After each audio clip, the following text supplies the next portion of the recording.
Hello friends, નીટમાં આપણે હવે start કરીશું unit number 8 biology and human welfare. આ યુનિટની અંદર ટોટલ 3 ચેપ્ટર છે.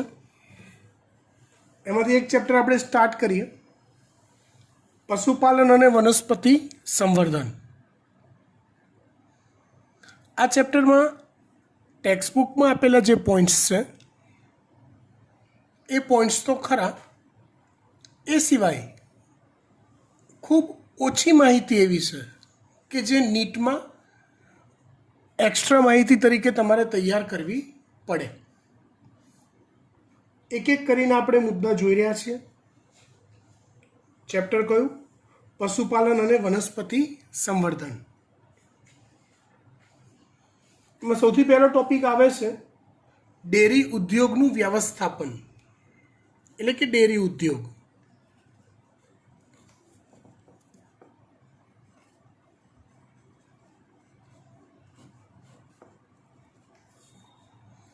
તો ડેરી ઉદ્યોગમાં જેટલી માહિતી ટેક્સ્ટબુકમાં આપી છે એ સિવાયની કેટલીક જાણવા જેવી વધારાની માહિતી કે જે નીટમાં આપણને કામ લાગશે.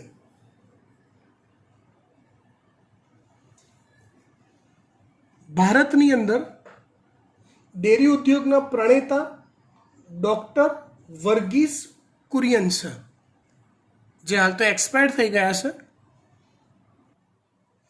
જે નેશનલ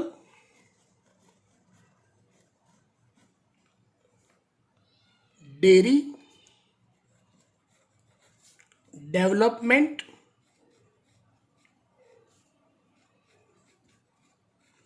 બોર્ડ, જેનું ટૂંકું નામ છે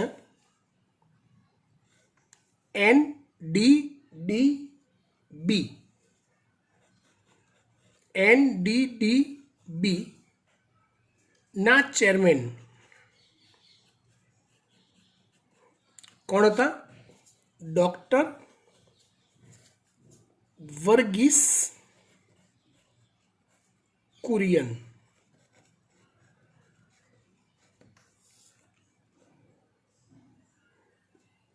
નેશનલ ડેરી ડેવલપમેન્ટ બોર્ડના ચેરમેન તરીકે ડૉક્ટર વર્ગીસ કુરિયને એક એવી ક્રાંતિ દેશમાં લાયા દૂધ ઉત્પાદન ક્ષેત્રે, જેને શ્વેત ક્રાંતિ કહેવાય છે. કઈ ક્રાંતિ કહેવાય છે? શ્વેત ક્રાંતિ. ભારત વિશ્વમાં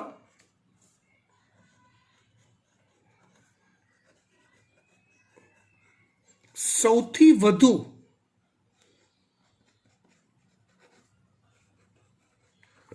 દૂધ ઉત્પાદન કરતો દેશ છે.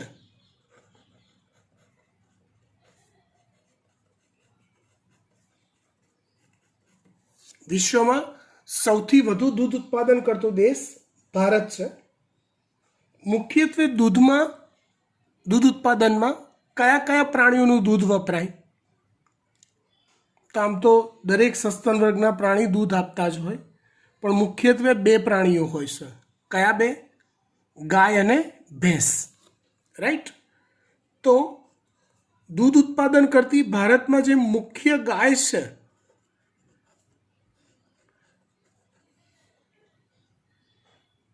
તો મુખ્ય ગાય ની મુખ્ય 4 જાતિઓ છે.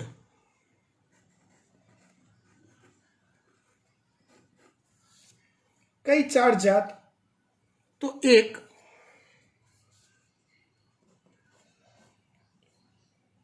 રાતી સિંધી જાત,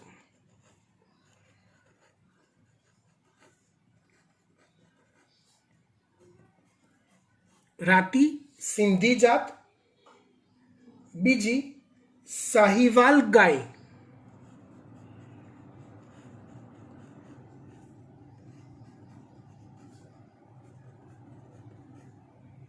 ત્રીજી ગીર ગાય,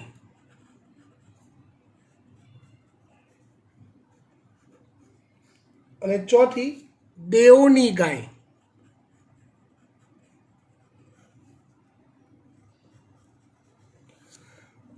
ગાયની આ 4 મુખ્ય જાત છે જે દેશમાં ગાયનું દૂધ જેનું સૌથી વધુ ઉત્પાદનમાં લેવાતું હોય.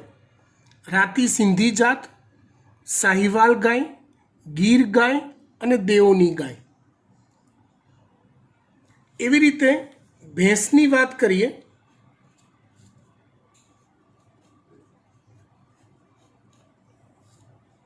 તો ભેંસની ટોટલ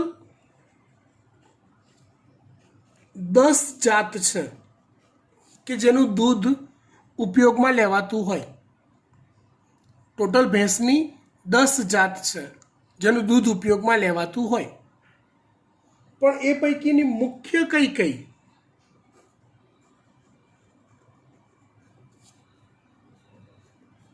તો મુખ્ય જાતો છે, એક છે મુરા,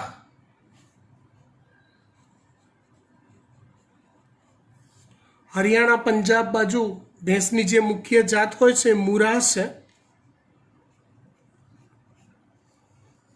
બીજી છે મહેસાણી,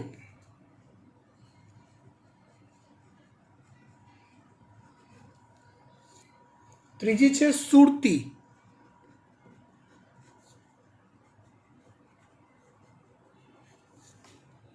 ચોથી છે જાફરાબાદી,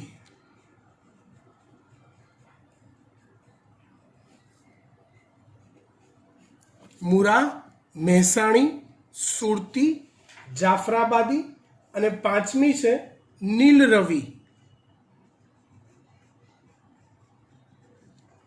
ભેંસની આ 5 જાત મુખ્ય છે. કઈ 5 જાત? મુરા, મહેસાણી, સુરતી, જાફરાબાદી અને નીલ રવિ. હવે નેશનલ ડેરી રિસર્ચ ઇન્સ્ટિટ્યૂટ દ્વારા કેટલીક સંકર જાતો પણ પેદા કરાયેલી છે. કોના દ્વારા? નેશનલ ડેરી રિસર્ચ ઇન્સ્ટિટ્યૂટ દ્વારા કેટલીક સંકર જાત પણ ઉત્પન્ન કરાયેલી છે, જેમાં કરનવીસ,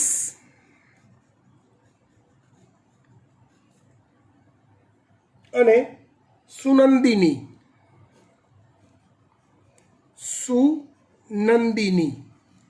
જેવી ગાયની સંકર જાત પણ પેદા કરાયેલી છે. કઈ? કરનવીસ અને સુનંદિની.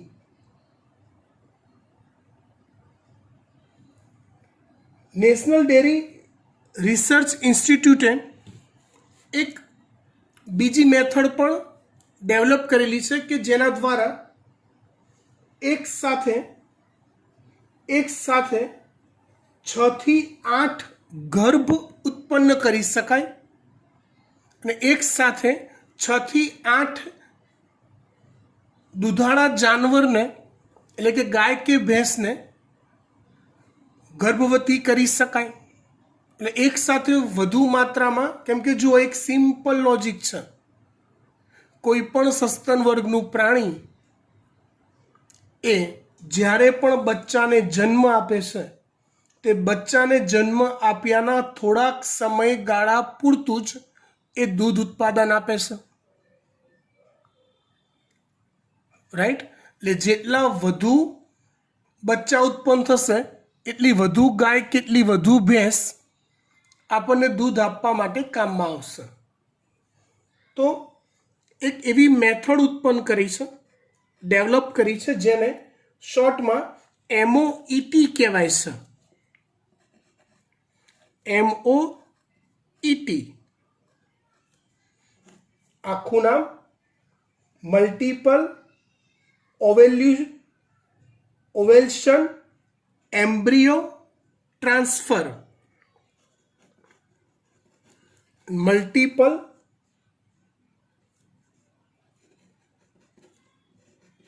ઓવેલ્શન embryo transfer. Multiple ovulation embryo transfer જેમાં શું કરાય તો કે જેમાં કૃત્રિમ રીતે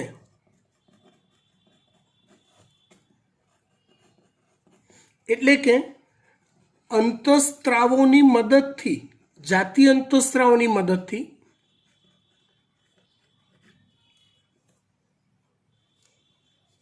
ગાય એક સાથે 6 થી 8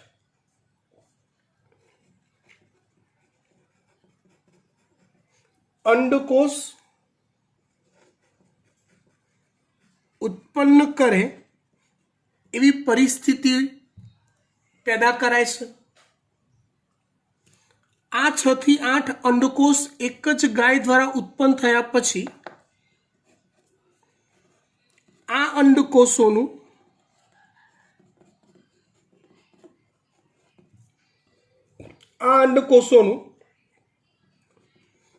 કુદરતી કે કૃત્રિમ રીતે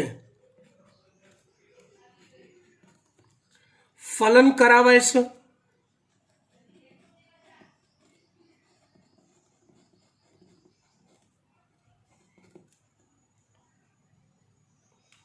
જેથી એક સાથે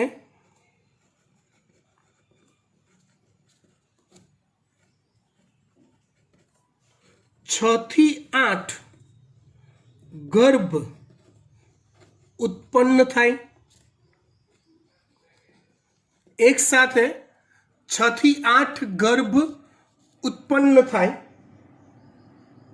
અને પછી એ જ્યારે 32 કોષીય અવસ્થામાં પહોંચે ત્યારે અન્ય ગાયોમાં તેને ટ્રાન્સફર કરાય, એના ગર્ભાશયમાં ટ્રાન્સફર કરાય. આ રીતે એક સાથે 6 થી 8 ગાયોને ગર્ભવતી કરી શકાય સિંગલ પ્રોસેસથી, જેથી વધુ ઉત્પાદન મેળવી શકાય દૂધનું. ડેરી ઉદ્યોગ માટે આપણે ટેક્સ્ટબુક સિવાય આટલું જ વધારાનું કરવાનું રહેશે, આટલું જ. ઓકે, ચલો ત્યાર પછી આપણે વાત કરીએ મરઘા પાલન.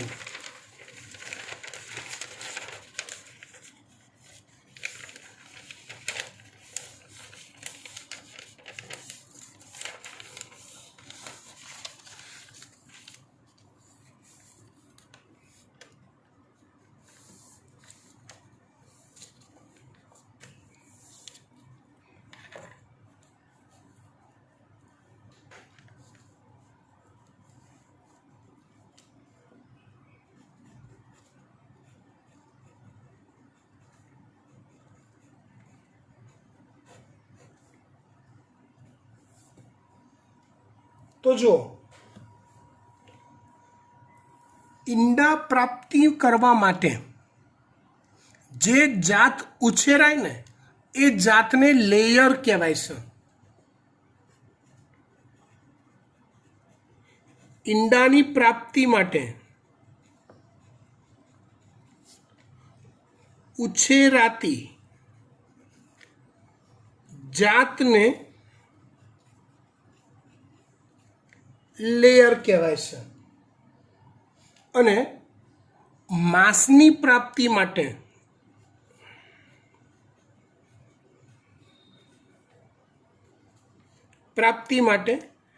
ઉછેરાતી જે જાત હોય મરઘાની એને બ્રોઇલર કહેવાય છે.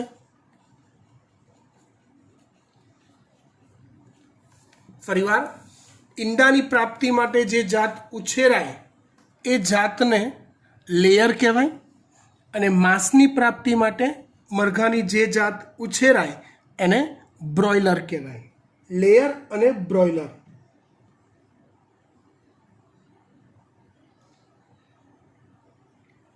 મરઘા ઉછેર માટે વપરાતી જે મુખ્ય જાત છે, મૂળ ભારતીય જાત, એ ઇન્ડિયન રેડ જંગલ ફોલ તરીકે ઓળખવામાં આવે છે.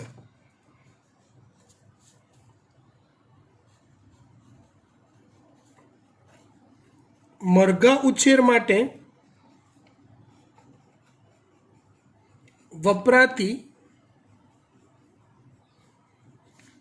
ભારતીય જાતને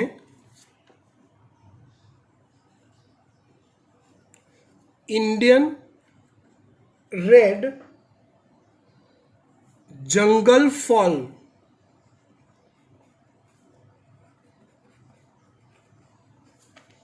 તરીકે ઓળખવામાં આવે છે.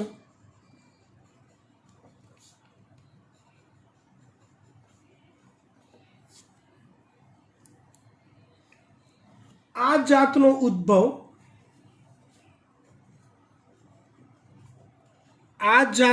ઉદ્ભવ ભારતીય મૂળ જાત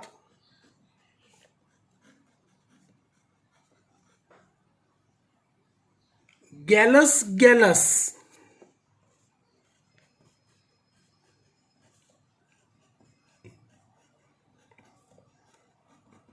માંથી થયેલ છે. આ જાતનો ઉદ્ભવ ભારતીય મૂળ જાત ગેલસ માંથી થયેલ છે. ઈંડા ઉત્પાદનમાં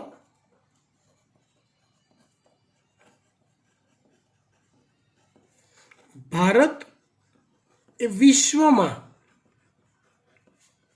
5મો ક્રમ ધરાવે છે. કયો ક્રમ ધરાવે છે? 5મો. ભારતમાં વપરાતી જે જાત છે મરઘાની, એના મુખ્ય 2 પ્રકાર છે. એક છે દેશી જાત.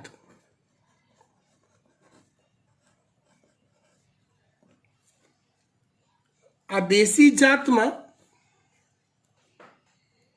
અસીલ,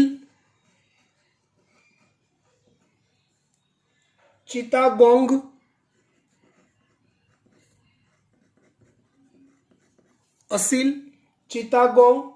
ઘાઘસ અને બસરા જેવી જાતોનો સમાવેશ થાય છે. જે મૂળ ભારતીય જાત થાય, અસીલ, ચિતાગોંગ, ઘાઘસ અને બસરા. અને બીજો જે વપરાશ થાય છે પરદેશી જાતોનો થાય છે.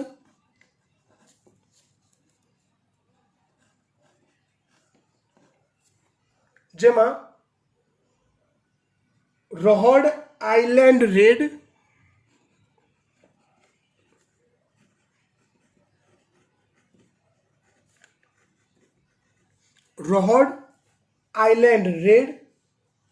અથવા એને કહેવાય છે ચયચ, ઓસ્ટ્રેલોર્પ,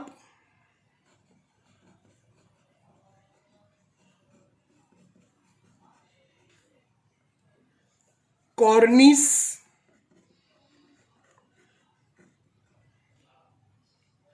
મેડિટેરિયન,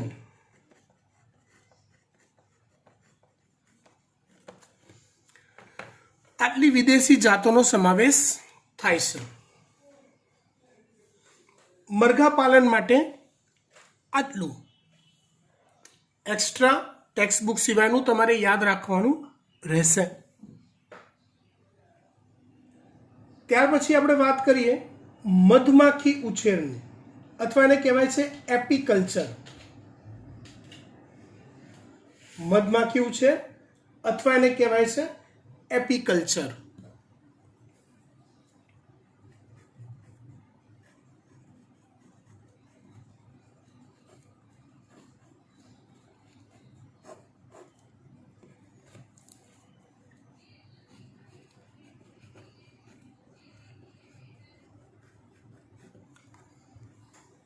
એપીકલ્ચર અથવા મધમાખી ઉછેરની વાત કરીએ તો જો મધમાખી ઉછેર શેના માટે કરવામાં આવે, તો મુખ્યત્વે તે મધ માટે કરવામાં આવે છે. તો એ જે મધ મળે એ મધનું રાસાયણિક બંધારણ શું હોય,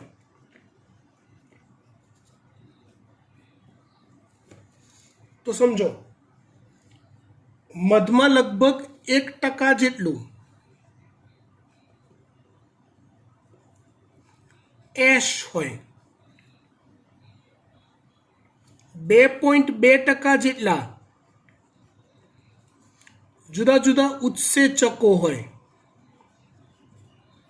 1% જેટલું એશ, 2.2% જેટલા જુદા જુદા ઉત્સેચકો, 8.8% જેટલું માલ્ટોઝ અને અન્ય શર્કરા હોય.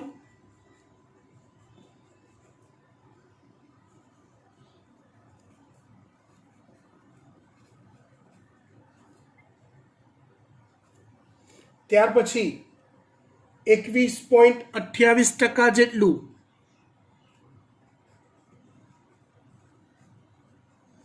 ડેક્સ્ટ્રોઝ હોય.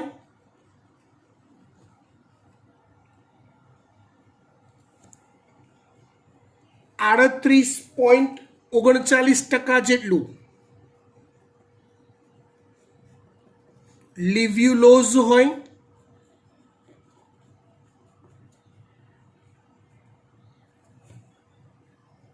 17.2% જેટલું પાણી હોય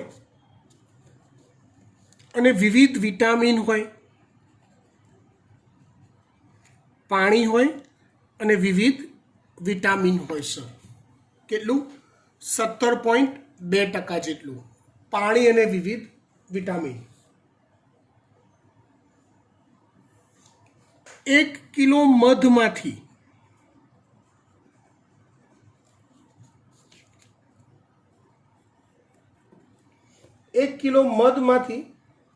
3350 કેલરી જેટલી ઉર્જા પ્રાપ્ત થાય છે. વાત કરીએ મધમાખીની અલગ અલગ જાત વિશે.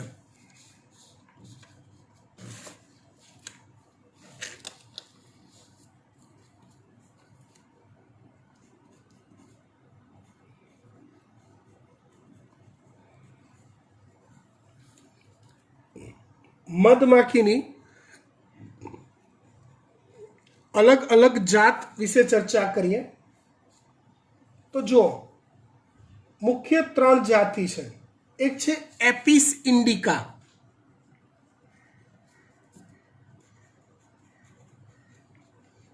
એક છે એપિસ ઇન્ડિકા જેને ઇન્ડિયન બી પણ કહેવાય.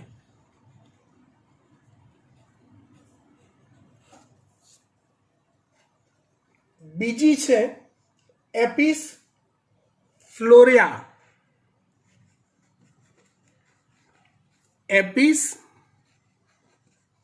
ફ્લોરિયા જેને લિટલ બી પણ કહેવાય.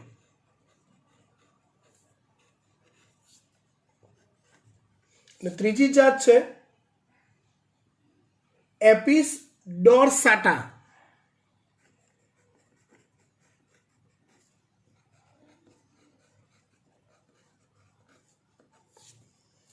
જેને રોક બી પણ કહેવાય. એક છે એપિસ ઇન્ડિકા ઇન્ડિયન બી, બીજી છે એપિસ ફ્લોરિયા લિટલ બી, ત્રીજી છે એપિસ ડોર્સાટા રોક બી. આવી 3 મુખ્ય જાતો છે. હવે કોઈ પણ એક મધપૂડો હોય એટલે કે મધમાખીની વસાહત હોય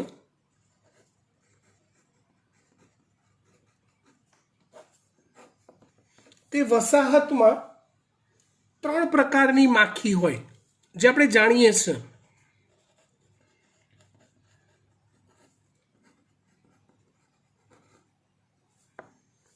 કઈ કઈ? તો એક હોય છે રાણી,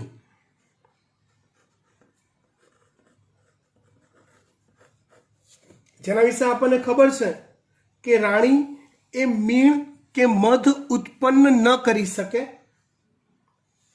તે રંગસૂત્રની દ્રષ્ટિએ 2n હોય, મીણ કે મધ ઉત્પન્ન ન કરી શકે, રંગસૂત્રની દ્રષ્ટિએ 2n હોય, અને તે પ્રત્યેક ઋતુમાં દરરોજ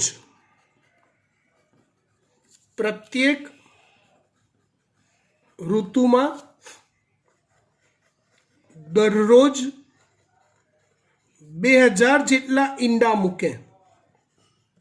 ડેઇલી બેઝ પર કેટલા ઈંડા મૂકે? 2000 જેટલા. આ ઈંડા કાં તો ફલિત હોય કાં તો અફલિત હોય. એના 2000 જેટલા ઈંડા પૈકી કેટલાક ફલિત ઈંડા હોય. તો જે ફલિત ઈંડા હોય ને, એ ફલિત ઈંડા એ રાણી માખીમાં ફેરવાય અથવા વંધ્ય માદા માખીમાં ફેરવાય. અને અફલિત ઈંડા જે હોય, જીનેટિકમાં આપણે જોઈ ગયા અસંયોગી જનનથી સર્જાતા અફલિત ઈંડા, તો એમાંથી નર માખી સર્જાય.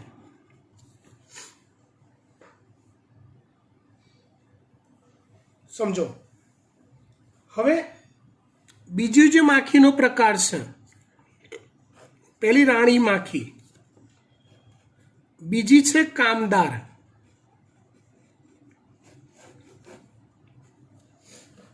કામદાર માખી જે હોય એ લાંબી સૂંઢ, મજબૂત પાંખ, પરાગ બાસ્કેટ, તીવ્ર ડંખ અને મીણ ગ્રંથિ ધરાવે છે.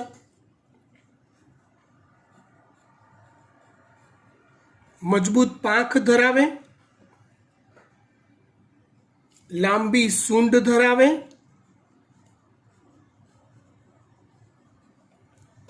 પરાગ બાસ્કેટ ધરાવે,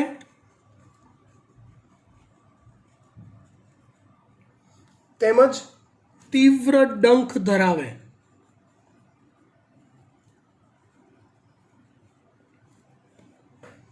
અને તે પણ રંગસૂત્રીય બંધારણની દ્રષ્ટિએ 2n હોય અને સૌથી નાનું કદ ધરાવે. ત્રીજી માખી છે નર માખી.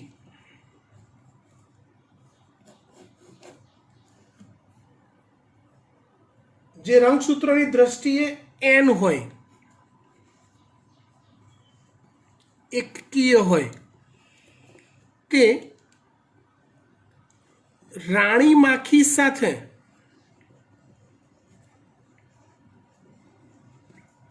મૈથુન ક્રિયા કર્યા બાદ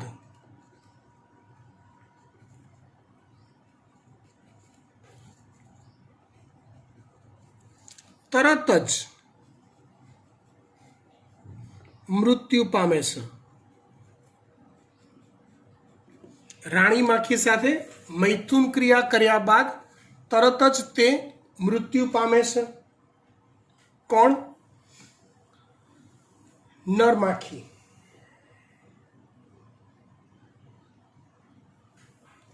હવે કેટલીક વિશિષ્ટ ઘટનાઓ જોઈએ મધમાખી ઉછેર સાથે સંકળાયેલી. એક ઘટના છે સ્વાર્મિંગ.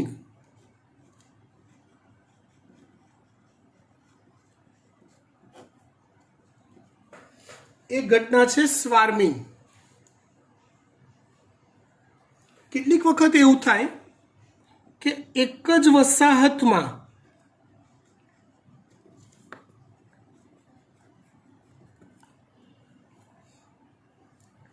બે કે ત્રણ રાણી માખી સર્જાય.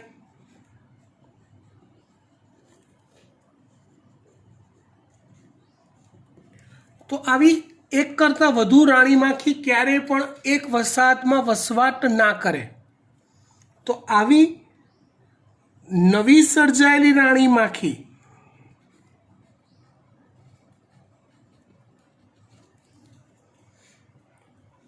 અન્ય જગ્યાએ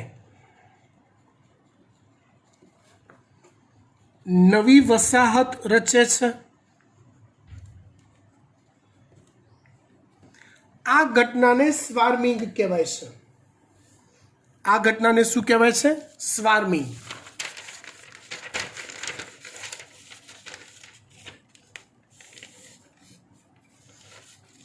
ત્યાર પછી વાત કરીએ મધમાખીનું ઝેર.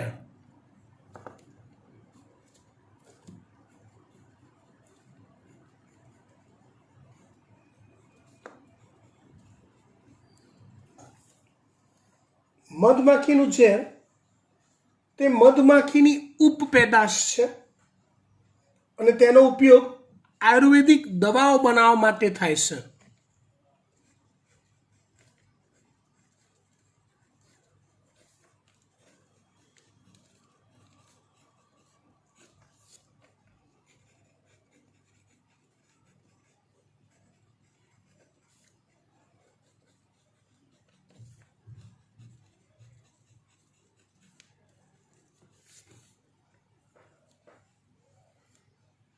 એ સિવાય બીજી એક ઉપપેદાશ છે પ્રોપોલિસ. એક ઉપપેદાશ છે પ્રોપોલિસ જે વાળની જાળવણી માટે ઉપયોગી છે.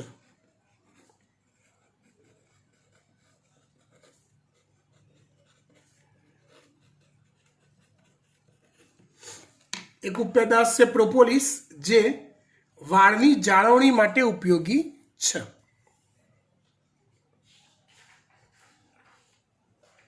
ત્યાર પછી વાત કરીએ આપણે મત્સ્ય ઉદ્યોગની.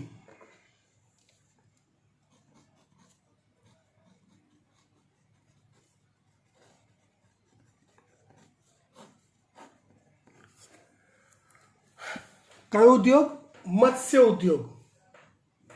તો અહીંયા તમને મીઠા જળની મત્સ્ય અને ખારા જળની મત્સ્ય એની યાદી, એના નામ તમને આવડતા હોવા જોઈએ. કેટલાક નામ જોઈએ છે આપણે. મીઠા જળની મત્સ્યના તો મગુર, કટલા, રોહુ, મગુર, કટલા, રોહુ, માલી, કેલબાસુ,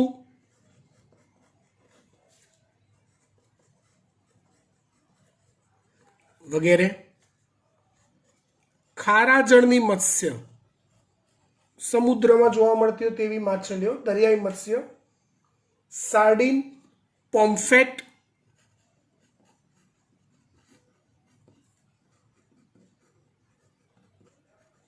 સાર્ડિન, પોમ્ફેટ, ઈલ, હિલ્સા,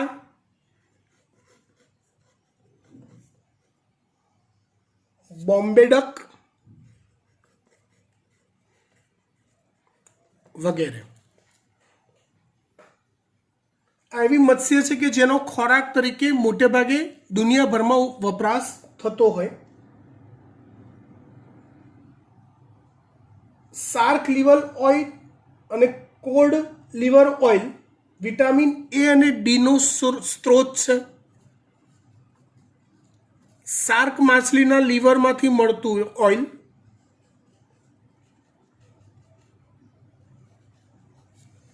અને કોડ ફિશ એટલે કે કોડ લીવર ઓઇલ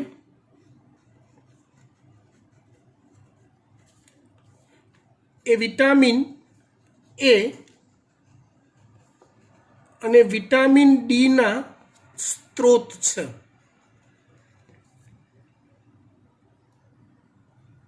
મત્સ્ય ખોરાક આયોડિનથી ભરપૂર હોય છે. સી ફૂડ ઉત્પાદનમાં સી ફૂડ ઉત્પાદનમાં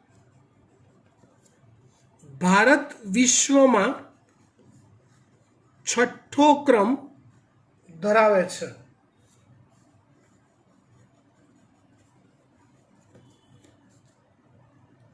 મત્સ્ય ઉદ્યોગને બ્લુ રિવોલ્યુશન પણ કહેવાય છે. બ્લુ રિવોલ્યુશન પણ કહેવાય છે. કોને? મત્સ્ય ઉદ્યોગને. બરાબર, આટલે સુધી રાખીએ છીએ. વધુ આવતા અંકે આપણે જોઈશું. Thank you.